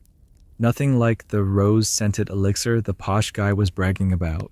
You sip it, and it's bitter like drinking your own exhaustion. The apothecary said it's perfect for laborers, but you're pretty sure that's code for cheap. Meanwhile, you're imagining the fancy folks in their silk sheets, sipping lavender-infused laudanum from crystal glasses. Your head's getting fuzzy, the street noise, those candle vendors, that yowling cat fading to a hum. You're drifting, but it's a rough ride, like sleeping on a budget steamer ship. Sleep remedies in Victorian England were a mirror of the class divide. The wealthy had access to custom-blended tonics, imported herbs, and private doctors who prescribed the good stuff. Think laudanum in fancy bottles, or chloral hydrate with a side of champagne. Workers like you got the dregs cheap herbs, watered-down cordials, or whatever the apothecary could churn out on a budget. A legit historical event. In 1870, the Times ran articles exposing how the poor were sold. Adulterated remedies, think sawdust in your herbal tea, while the elite got pure, potent drugs. You're feeling it now, the Workers' Rest pulling you under, but it's weak like it's half asleep itself. Historians are still debating whether the class divide in remedies was just capitalism at work or a deliberate way to keep the poor too tired to rebel. Here's a quirky detail: rich Victorians sometimes hired sleep attendants to read soothing poetry or play soft music while they drifted off. Picture you stuck with your straw mattress and bitter tea, while some lords got a guy in a frock coat reciting Keats by candlelight. You try humming a tune to yourself, but it's less ode to a nightingale and more drunk sailor shanty. Does it help? Barely, but it's better than nothing. Modern equivalent. Probably those $200 sleep app stuff with guided meditations that only rich people have time to use. You're sinking now, the tea doing its feeble best dreaming of silk sheets. Or maybe that teapot again. Seriously, what's with the teapots? Time for a joke. Why did the workers' tonic taste so bad? Because it was brewed with budget tears. Back to you. You're slumped on your mattress, the workers rest, barely working the room, a blurry haze. The street noise fades, but the bitterness lingers like a reminder of your place in the world. Your dreams are rough. Maybe you're hauling coal in a fancy parlor. Or the teapot's laughing at your cheap tea. The apothecary didn't mention that the posh stuff's just as addictive, just fancier. You're sleeping, but it's a gritty, half-hearted kind of sleep, like your body's too tired to argue. Another joke to keep it light. Why was the rich guy's tonic so fancy? Because it came with a side of caviar dreams. Okay, let's get real. You're not alone in this budget haze. The apothecary's shop is split. Workers like you at one counter, posh types at the other. All chasing sleep, but on different terms. There's a seamstress clutching a sack of herbs, a clerk with a knockoff cordial, and you with your sad tea. The apothecary's making bank on both sides, and you're seeing the pattern sleep's a luxury, and you're stuck with the cheap seats. The bottle's half empty, and you're out or close to it, the world a bitter blur. The apothecary's got more tricks, homeopathy's next. And it sounds like pure nonsense. For now you're gone, the gaslights flicker a distant hum. Keep that fan humming, and let's see what's next in this divided sleep chase.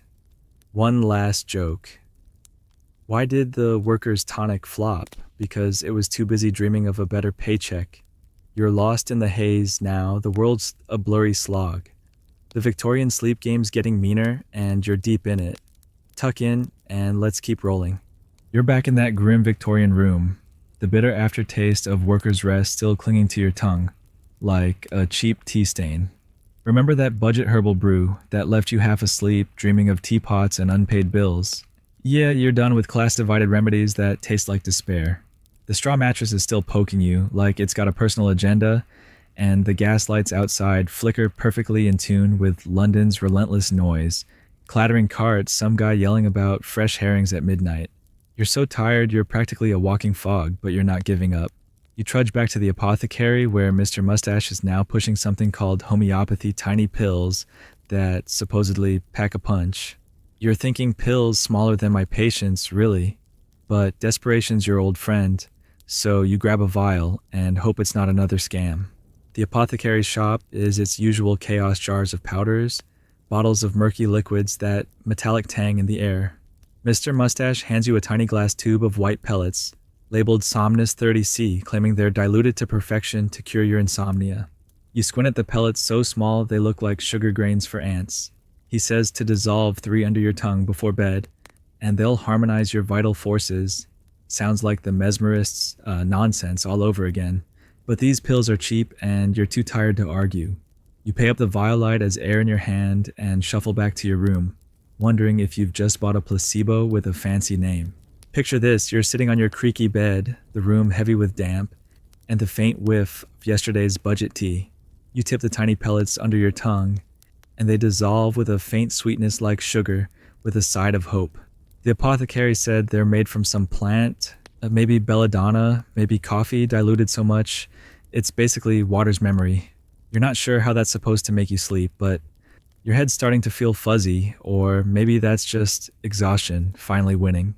The street noise, those herring vendors, that yowling cat fades to a murmur, and the mattress feels less like a torture device. You're drifting, but it's hard to tell if it's the pills or just your body giving up. Homeopathy was a big deal in Victorian England, especially for those who distrusted the heavy drugs like laudanum or bromide. It was all about cures, like using tiny doses of substances to trigger your body's healing response. A legit historical event, in 1854 during a cholera outbreak, homeopathic hospitals in London reported lower death rates boosting the movement's popularity, including for sleep remedies. But the science was shaky. Those pellets are so diluted, they might have nothing but vibes in them. You're feeling it now, the Somnus 30C pulling you under, or maybe it's just your brain deciding to clock out. Historians are still debating whether homeopathy worked, or was just a comforting ritual for a desperate, sleepless society. Here's a quirky detail: some homeopaths sold moonlight pills, claiming they were charged under a full moon for extra potency. Picture you popping these tiny pellets, imagining they've been bathed in lunar glow, like some kind of cosmic candy. You try it, and they taste the same as the regular ones. Sweet, useless, and faintly disappointing. Does it help? Maybe if you believe in moon magic more than you believe in your own sanity. Modern equivalent, probably those energy aligning supplements influencers hawk on social media, all promise and no proof. You're sinking now. The pellet's gone, dreaming of moonlit fields, or maybe that teapot. Again, seriously, why teapots? Time for a joke. Why did the Victorian try homeopathy? Because he wanted to sleep on nothing but good vibes. Back to you. You're slumped on your mattress, the homeopathic haze working its subtle magic, or maybe it's just placebo power. The street noise fades, and even the gaslights flicker feels softer. But this isn't deep sleep, it's more like your brain's been lulled into a gentle nap. Your dreams are light, maybe of starry skies, or apothecaries laughing at your empty wallet. The apothecary didn't mention that homeopathy's hit or miss, and you're definitely feeling the miss part right now. Another joke to keep it light. Why were homeopathic pills so tiny? Because they were too shy to make a big impact. Okay, let's get real. You're not alone in this subtle haze. The apothecary's shop is packed with tired souls, factory workers, seamstresses, even a kid who looks like he's been awake since the Great Exhibition. They're all clutching their own vials of pellets, hoping for a miracle. The apothecary's making bank because homeopathy's cheap to produce and sells like hope in a bottle. You're seeing the pattern. Every cure is just a new spin on the same desperate dream. The vial's half empty and you're outer close to it, the world a soft, sweet blur. You're dreaming of moonlight, or maybe just nothing, which feels like a small win.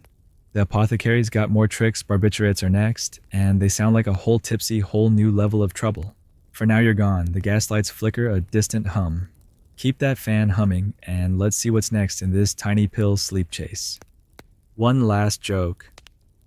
Why did the homeopathic pill fail at comedy? Because it was too diluted to land a punchline. You're lost in the haze now, the world a gentle blur. The Victorian sleep game's getting weirder, and you're deep in it. Tuck in and let's keep rolling. You're back in that damp, creaky Victorian room, the faint sweetness of those homeopathic pellets still lingering like a sugar-coated lie. Remember those Somnus 30C pills that were supposed to harmonize your vibes, but just left you in a half-hearted nap? Yeah, you're done with moonlit placebos that do nothing but mock your exhaustion. The straw mattress is still jabbing you like it's got a personal vendetta, and the gaslights outside flicker perfectly in sync, with London's relentless noise, clattering omnibuses, some guy yelling about cheap oysters at midnight. You're so tired you're practically a walking shadow, but you're not giving up. You drag yourself back to the apothecary where Mr. Mustache is now pushing something new, barbiturates, the cutting-edge sleep drug of the late Victorian era. You're thinking pills that actually work, sign me up. But after everything cocaine toxic tonics quacks, you're bracing for a catch. The apothecary's shop is dim shelves, groaning with jars and bottles, the air thick with that metallic tang. Mr. Mustache hands you a small tin of veronal tablets, the first barbiturate to hit the scene. They're small white and look almost too innocent, like aspirin for babies. He swears they're the future scientific precise and guaranteed to knock you out without the haze of laudanum or bromide. You're skeptical because you've heard guaranteed before, but the tin's got a clinical vibe, and you're desperate for something that doesn't taste like regret. You pay up the tin cool in your hand and shuffle back to your room, hoping this isn't another scam dressed in science. Picture this, you're sitting on your lumpy bed, the room heavy with damp, the faint whiff of yesterday's homeopathic nonsense. You pop a veronal tablet, washing it down with a sip of water that tastes faintly of rust. The apothecary said 1 tablet before bed, and for once you follow directions, you're not trying to repeat the cocaine fiasco. Within minutes, your head feels like it's sinking into a soft pillow, not the straw torture device beneath you. The street noise, those oyster vendors, that yowling cat fades to a distant hum, and the gaslight's flicker feels like it's slowing down. You're drifting, and it's almost too smooth, like you're sliding into a warm, dark pool. But there's a whisper of unease, this feels too good to be true. Barbiturates were the new kids on the block by the 1890s, promising a cleaner, more reliable sleep than opium or alcohol. Veronal, introduced in 1882, was a game changer, prescribed for insomnia and anxiety, with a confidence that screamed modern medicine, a legit historical event.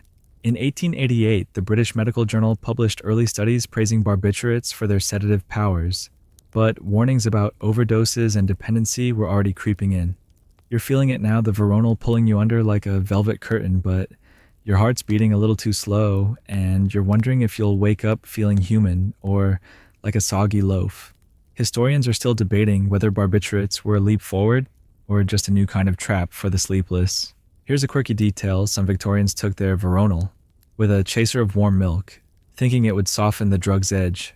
Picture you sipping a glass of milk like a kid at bedtime, hoping it'll make the tablet go down easier. It's warm, slightly sour, and does nothing but make you feel like you're in a nursery rhyme gone wrong. Does it help? Maybe if you're into placebo vibes, but the tablet's doing the heavy lifting. Modern equivalent. Probably those sleep-optimized protein shakes influencers swear by all hype. And weird aftertaste. You're sinking deeper now, the milk forgotten dreaming of soft clouds, or maybe that teapot again. Why is it always teapots? Time for a joke. Why did the Victorian love veronal? Because it was the only thing smoother than their pickup lines. Back to you. You're sprawled on your mattress. The barbiturate working its silky magic. The street noise fades, and even the gaslights flicker feels gentle. But this isn't normal sleep. It's like your brain's been switched off, and your dreams are blank, like a canvas with no paint. The apothecary didn't mention the risks too much. Veronal, and you might not wake up at all. Your body's heavy, you're breathing slow, and you're starting to see why this stuff's got a reputation. Another joke to keep it light. Why was veronal so chill? Because it put your worries to bed before you. Okay, let's get real. You're not alone in this smooth haze. The apothecary's shop is packed with tired souls, factory workers, seamstresses, even a guy who looks like he's been awake since the Crystal Palace opened.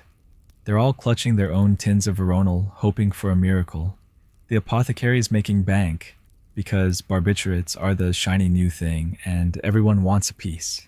You're seeing the pattern. Every cure is just a new way to sell sleep with a side of danger. The tin's half empty and you're out or close to it. The world is soft, dark blur. You're dreaming of nothing, which feels like a win after all the teapot nonsense. The apothecary's got more tricks. Something about women and sleep tonics is next, and it sounds like a whole new mess. For now you're gone, the gaslights flicker a distant hum. Keep that fan humming, and let's see what's next in this smooth, risky sleep chase. One last joke. Why did veronal get bad reviews? Because it was too good at making you forget the morning. You're lost in the haze now, the world of velvet blur. The Victorian sleep game's getting slicker, and you're deep in it. Tuck in, and let's keep rolling. You're back in that damp, creaky Victorian room. The smooth haze of veronal still lingering like a velvet curtain drawn over your brain. Remember those barbiturate tablets that knocked you out but left you feeling like a sleepwalking ghost? Yeah, you're done with that eerie, too perfect slumber. The straw mattress is still jabbing you like it's got a personal vendetta, and the gaslights outside flicker, syncing with London's relentless noise, clattering omnibuses, some guy yelling about cheap mussels at midnight. You're so tired you're practically a shadow, but you've noticed something: the apothecary's remedies keep targeting women differently, like insomnia's a lady's problem. You head back to the shop, curious why every other customer seems to be a woman, clutching a bottle labeled for hysteria or nerves. You're thinking, what's the deal? Don't men lose sleep too? But desperation's got you grabbing a new tonic anyway. The apothecary's shop is dim shelves, packed with jars and bottles, the air thick with that metallic tang. Mr. Mustache is chatting up a woman in a bonnet, handing her a vial of Lady's Lunar Tonic, claiming it'll fix her delicate constitution. You overhear him mention hysteria, a word that's thrown around like confetti whenever a woman looks tired. He hands you a similar bottle labeled Feminine Repose, saying it's perfect for nervous exhaustion. It's got a picture of a sleeping woman under a crescent moon, which feels like a jab after your moonlight bath flop. Remember that mustardy disaster. You're not even a woman, but you're too tired to argue, so you pay up and shuffle back to your room, wondering why sleep's got a gender now. Picture this: you're sitting on your lumpy bed, the room heavy with damp, and the faint whiff of yesterday's veronal. You uncork the Feminine Repose, and it smells like lavender and regret with a boozy undertone that screams laudanum's back. You take a sip, and it's syrupy, like drinking a flower shop that's been to a bar fight. The apothecary said 1 teaspoon, but you're not measuring. You're too exhausted for precision. Your head starts to fog the street noise, those muscle vendors, that yowling cat, fading to a hum. You're sinking into the mattress, but there's a weird edge, like your brain's been wrapped in lace and locked in a box. This isn't just about sleep, it's about control, and you're starting to see why women are the target. Victorian medicine was obsessed with women's nerves, blaming insomnia on everything from tight corsets to too much reading. Apothecaries and doctors peddled tonics like this one, often laced with opium or alcohol, to calm women labeled as hysterical. A legit historical event. In 1880, the British Medical Association published papers linking women's insomnia to overstimulation of the mind, recommending sedatives over lifestyle changes. You're feeling it now, the tonic pulling you under like a heavy quilt, but your dreams are uneasy, maybe of corsets or apothecaries laughing at your empty wallet. Historians are still debating whether these tonics were medical misogyny or just a reflection of a society that expected women to be docile even in sleep. Here's a quirky detail: some tonics came with hysteria diaries for women to track their moods and sleep. Picture you scribbling in a tiny notebook about your teapot dreams. Yep, they're back, feeling like you're reporting to some nosy doctor. You try it, but the pen keeps slipping, and the tonics got you too woozy to write anything coherent. Does it help maybe if you're into journaling, your descent into a laudanum haze? Modern equivalent? Probably those wellness trackers that ask you to log your sleep while selling you $30 candles. You're drifting now, the diary forgotten, dreaming of lace and moonlight, or maybe just nothing. Time for a joke. Why did the Victorian woman love her sleep tonic? Because it was the only thing quieter than her husband's opinions. Back to you. You're slumped on your mattress, the feminine repose working its syrupy magic. The street noise fades, and even the gaslight's flicker feels softer. But this isn't restful sleep. It's like your brain's been sent to a finishing school for proper ladies. Your dreams are foggy, maybe of moonlit parlors or that teapot wearing a bonnet. The apothecary didn't mention the addiction risk, or the way these tonics kept women docile, not just drowsy. Another joke to keep it light. Why was the ladies' tonic so fancy? Because it came with a side of patriarchal dreams. Okay, let's get real. You're not alone in this lavender haze. The apothecary's shop is packed with women, seamstresses, governesses, even a girl who looks too young for hysteria. They're all clutching their own bottles, sold the same story about fragile nerves. The apothecary's making bank, and you're seeing the pattern sleep's a battle, but for women, it's a gendered trap. The bottle's half empty, and you're out or close to it, the world a syrupy blur. The apothecary's got one last trick, something about the legacy of Victorian sleep, and it's coming up. For now you're gone, the gas lights flicker, a distant hum. Keep that fan humming, and let's see what's next in this gendered sleep chase. One last joke. Why did the tonic fail at comedy? Because it was too busy putting women in their place. You're lost in the haze now, the world a lacy blur. The Victorian sleep game's getting heavier, and you're deep in it. Tuck in, and let's keep rolling. You're back in that damp, creaky Victorian room, the syrupy haze of feminine repose still lingering like a lavender-scented trap. Remember that tonic that left you dreaming of teapots and bonnets and woke you feeling like a sedated debutante? Yeah, you're done with gendered potions and their heavy-handed promises. The straw mattress is still poking you like it's got a grudge, and the gaslights outside flicker, syncing with London's fading noise. Clattering carts, some guy yelling about cheap cod at dawn. You're exhausted. Your body a map of every bad sleep remedy you've tried. Laudanum, cocaine, electric belts, and those moonlit pellets. You shuffle to the apothecary one last time, but now you're wondering what's the point. These Victorian fixes shaped how we chase sleep today, and you're ready to reflect on that legacy. Mr. Mustache isn't pushing anything new. He just hands you a plain cup of chamomile tea like he's run out of tricks too. The apothecary's shop is quieter now. The shelves looking sparse, the air still heavy with that metallic tang. He's not grinning this time, just tired, like he's as worn out as you are. The chamomile tea's a throwback to those herbal nightcaps. Remember the skullcap sludge, but it feels like a surrender. A nod to the fact that maybe none of these remedies were the answer. You take the tea free for once and head back to your room, the city waking up as you try to wind down. You're ready to look back on this wild ride from opium dens to quack doctors and figure out how it's messed with sleep for centuries. Picture this. You're sitting on your lumpy bed, the room soft with dawn's gray light, the chamomile tea steaming in your hands. It smells like a meadow, simple and clean. Nothing like the chemical burn of chloral hydrate or the boozy kick of cordials. You sip it and it's warm, soothing, but not magical, just a gentle nudge toward calm. The street noise, those cod vendors, that yowling cat is quieter now, or maybe you're too tired to care. Your head's clear for the first time in weeks, and you're thinking about how these Victorian experiments from toxic tonics to barbiturates laid the groundwork for today's sleep struggles. You're drifting, but it's a soft drift like a boat on a still lake, not the heavy pull of drugs. The Victorian obsession with sleep wasn't just about insomnia, it was about a world moving too fast. The Industrial Revolution gaslights and 24/7 factories rewired how people rested or didn't. A legit historical event.